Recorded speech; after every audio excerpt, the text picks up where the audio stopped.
బాలకోటయ్య గారు, మీరు అంటే మాణిక్రావు గారు, ఐ అండర్స్టాండ్ యువర్ ఎమోషన్, మొత్తం ఎక్స్ప్లెయిన్ చేశారు, బాగా మాట్లాడారు.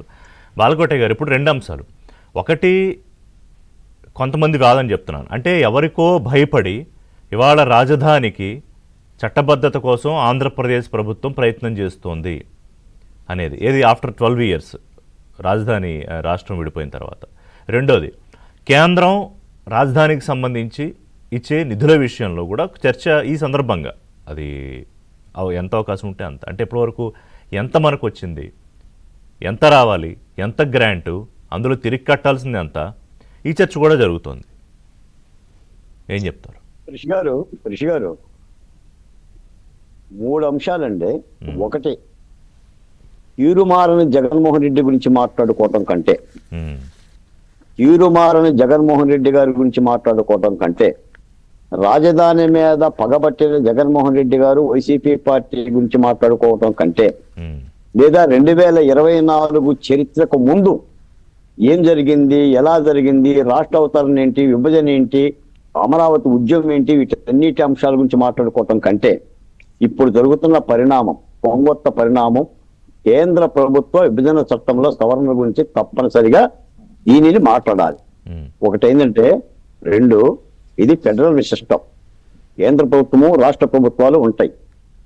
ఏ రాష్ట్రాన్నైనా సరే భౌగోళికంగా విభజించే హక్కు కేంద్రానికి ఉంటుంది.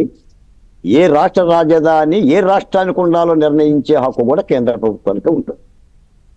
మూడు, ప్రత్యేకమైన కానీ గతంలో కేంద్రం జగన్మోహన్ రెడ్డి ముఖ్యమంత్రిగా ఉన్నప్పుడు ఇచ్చిన అఫిడవిట్ అలా లేదు కదా. రాష్ట్రాలకు సంబంధించి రాజధాని నిర్ణయించుకునే హక్కు రాష్ట్రాల పరిధిలో ఉందని కదా కేంద్రం అఫిడవిట్ ఇచ్చింది. మీకు మాట చెప్తున్నాను సార్, హైదరాబాద్ తెలంగాణలోకి రాజధాని అని చెప్పి ఎవరు నిర్ణయించారు? కేంద్ర ప్రభుత్వమా రాష్ట్ర ప్రభుత్వమా? 10 ఏళ్ల పాటు అమరావతి, 10 ఏళ్ల పాటు మాత్రమే హైదరాబాదు ఉమ్మడి ఆంధ్రప్రదేశ్కు రాజధానిగా ఉండాలి అని ఎవరు నిర్ణయించారు? కేంద్ర ప్రభుత్వం.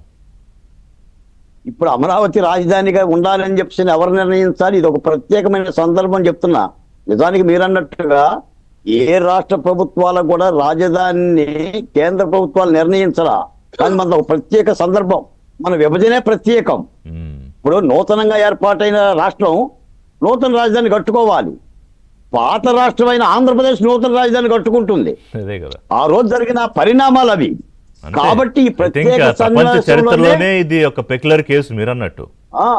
ఇంత ఎక్సర్సైజ్ ఎందుకు జరిగింది? కాబట్టి ఇంకోటి, నేను నా అమరావతి రణం రక్తం రాజసం ఒక గొప్ప చారిత్రాత్మక ఉద్యమంలో భాగం పంచుకుంటున్నందుకు మనందరము ఆనందించాలి. కాబట్టి మీరు ఇందాక మాట అడిగారు, మళ్ళీ ఇంకొకరు వచ్చి రాజధాని మార్చకుండా ఇంకెవడో వచ్చి ఇంకెవడొస్తాడు ఋషిగాడు? ఇటువంటి ఆటంకవాది, ఇటువంటి దుర్మార్గమైన వైఖరి కలిగిన పాలకుడు ఎవడొస్తాడు? ఎవడొచ్చినా ఇవాళ మీకు ఒక మాట చెప్తున్నా, అంటే ఎవరు వస్తారంటే మరి కాదు, ఇంతకు ముందు అనుకున్నామా జగన్మోహన్ రెడ్డి వస్తాడు, ముఖ్యమంత్రి అవుతాడు, రాజధాని తీసేస్తాడు, 3 రాజధానులు పెడతాడు, మళ్ళీ రాజధాని ఇన్ని పిల్లి మొగ్గలు వేస్తారని అనుకున్నావా? ఏమో ఎవరు వస్తారు, ఇంకా విధ్వంసకార బుర్రలు ఉన్నవాడు ఎవడన్నా ఉన్నాడేమో. ఏమండే, ఇదిగోండి ఇది సంగతి అని చెప్పి ఈనాడులో కార్టూను, అక్కడ మొక్కకి ఇనప కంచె చేసి ఉంటే జగన్ మేక రూపంలో వెళ్ళిపోయి తినే ప్రయత్నం చేస్తున్నాడు. ఇనప కంచె తింటున్నాడు, సాధ్యపడటంలా. ఆ ఇనప కంచె మొక్క చుట్టూ ఉంది. ఇది చట్టబద్ధత అంటే. ఎందుకంటే రిషి గారు, ప్రజాస్వామ్యంలో చట్టాలే రక్షించాలి. ఈ రోజున మద్యం కేసు అయినా, కల్తీ లడ్డు వ్యవహారం అయినా, పాలకులు దోపిడీ చేసినా ఎవరు శిక్షించాలి, ఎవరు బంధించాలి, ఎవరు కట్టడి చేయాలంటే చట్టాలే చేయాలి. మొన్న కూడా అమరావతికి న్యాయస్థానం చట్టబద్ధత ఉందని చెప్పింది. అసెంబ్లీ తీర్మానం ఉంది, శాసన మండలి తీర్మానం ఉంది, సిఆర్డిఎస్ చట్టం ఉంది, హైకోర్టు తీర్పు ఉంది. ఇన్ని జరిగినా కూడా జగన్మోహన్ రెడ్డి గారు ఎందుకని పంతం పట్టాడు? ఇప్పటికి కూడా ప్రజాకోర్టులో తీర్పు వచ్చిన తర్వాత కూడా వాళ్ళు మనసు మార్చుకోకుండా, మేము అమరావతికి వ్యతిరేకం కాదు, మేము చెప్పామా, మేము చెప్పలేదా, మీరు విన్నారా, మీరు వినలేదా, ఈ అనకూడదు అన్నాడు కదా. అదే అండి కాదు, ఆయన ఇంగ్లీష్ లో చెప్పిన ఆ రోజు వాళ్ళకి చెప్పింది ఏంటి, దీనికి ఎంత దూరం, దానికి ఎంత దూరం, ఇలా కాదు ఇలా వెళ్ళాలి, 1,00,000 కోట్లు పెట్టి కడతారా, ఇవన్నీ అన్నాడుగా ఆయన ఈ మధ్య. రిషి గారు, నేను Vijayawada bus stand, APSRTC bus stand లో నా సోషల్ వెల్ఫేర్ బోర్డు కార్యాలయం 89, 88 దశకంలో ఎన్టీ రామారావు గారు బస్ స్టాండ్ నిర్మాణానికి 28 ఎకరాలు తీసుకున్నారు. ఆ రోజు అన్నారు 4 బస్సులు ఆగటానికి 28 ఎకరాలు దేనికి అని చెప్పాను రామారావు గారిని. కానీ 2014 తర్వాత అదే బస్ స్టాండ్ దాదాపు అమరావతి ఏర్పడక ముందు ప్రభుత్వ పరిపాలనా కేంద్రంగా మారి 24 శాఖలు పనిచేసినాయి. ఇప్పటికి 12 శాఖలు పనిచేస్తుంది. అంటే విశాలమైన, అంటే భవిష్యత్ తరాలకు ఉపయోగపడే విధంగా విశాలంగా కొన్ని పనులు జరగాలి. నేను గతంలో ఎన్నోసార్లు చెప్తా, కొంతమంది నాయకులు మోకాల వరకు చూసుకుంటారు, కొంతమంది నాయకులు ముందు చూపు వరకు చూసుకుంటారు. చంద్రబాబు నాయుడు గారు ముందు చూపు వరకు చూసే నాయకుడు. ఈ రోజు నీ చట్టబద్ధత, ఈ కేంద్ర ప్రభుత్వం అంటే ఆలస్యమైన మాట నిజమే, మేము అంగీకరిస్తాం.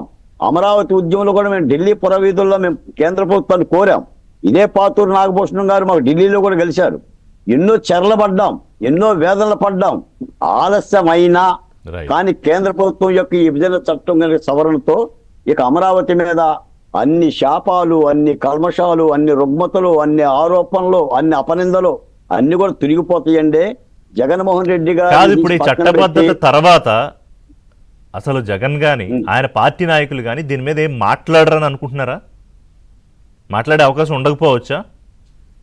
అంటే ఈ చట్టబద్ధతని మేమే తెచ్చామని మాట్లాడతారండి. ఏది మళ్ళీ అక్కడ కూడా క్రెడిట్ కావాలంటాడు ఆయన. అక్కడ కూడా క్రెడిట్ స్టోరీనే. మేము ఏనాడు అమరావతి అసలు మేమే మోడీ గారితో మాట్లాడాం, మేమే పాతూరు నాగభూషణం గారిని పంపించాం, మేమే ఈ తీర్మానానికి మేము రెడీ చేసామని కూడా చెప్పినా కూడా ఆశ్చర్యం ఏం లేదు. అందుకని ఒక వితండమైన వైఖరి అండి వాళ్ళది. వాళ్ళు అమ్మ అంటే నీ అమ్మ అని అర్థం. ఇప్పుడు అమరావతి ఉండాలి అని అన్నోళ్ళు అధికారంలోకి రాకముందు అమరావతి అన్నారు, అధికారంలోకి వచ్చాక అమరావతిని నీ అమ్మ అన్నారు. అలాంటి వ్యక్తుల గురించి మనం ఏం మాట్లాడతామండి? కాబట్టి ఒక శుభ సందర్భం, చంద్రబాబు నాయుడు గారి యొక్క కృషి ఈ రోజున అమరావతి అంటే 5 అక్షరాలు కాదు రిషి గారు, 5 ఏళ్ళు అన్నం పెట్టి 5 ఏళ్ళు. అమరావతి లేకపోతే ఆంధ్రప్రదేశ్ లేదండి. అది అక్షయ పాత్ర అండి. రేపు ఆంధ్రప్రదేశ్ మొత్తం కూడా విలసిల్లాలంటే 3 ప్రాంతాలు, 13 ఉమ్మడి జిల్లాలు, బతుకు తెరువుకు సంబంధించిన అమరావతి ఒక సౌష్ఠంలాగా ఉంటుందండి. ఆ కోణంలో ఉంచాలి. ఇప్పటికి కూడా చాలా మంది నిందలు వేస్తున్నారు. నేను వాళ్ళ ఛానల్ కూడా చూస్తున్నాను. ఈ ఈ ఈ ఈ గాబరా సమావేశాలు దేనికి, శాసన మండలిలో పెట్టొచ్చు కదా అని అడుగుతున్నారు. శాసనసభకు రాని మీకు శాసన మండలి పెడితేనే పెట్టకపోతే కాదు.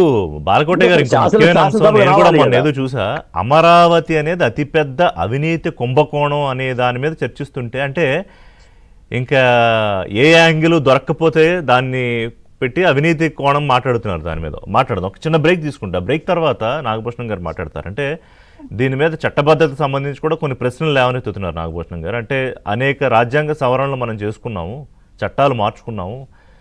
గతంలో జగన్మోహన్ రెడ్డి అధికారంలో ఉన్నప్పుడు అతను చేసే విధ్వంసాన్ని బీజేపీ అధికారంలో ఉన్న పెద్దలు, అప్పుడు 2014లో శంకుస్థాపన చేసిన మోదీ గారు నువ్వు చేసే పని తప్పు అన్నారా? అనలేదు కదా. 3 రాజధానులు 3 ముక్కలాట ఆడుతున్నప్పుడు వద్దని చెప్పారా? చెప్పలేదు కదా. రాజధాని విషయంలో కూడా రాష్ట్రానిదే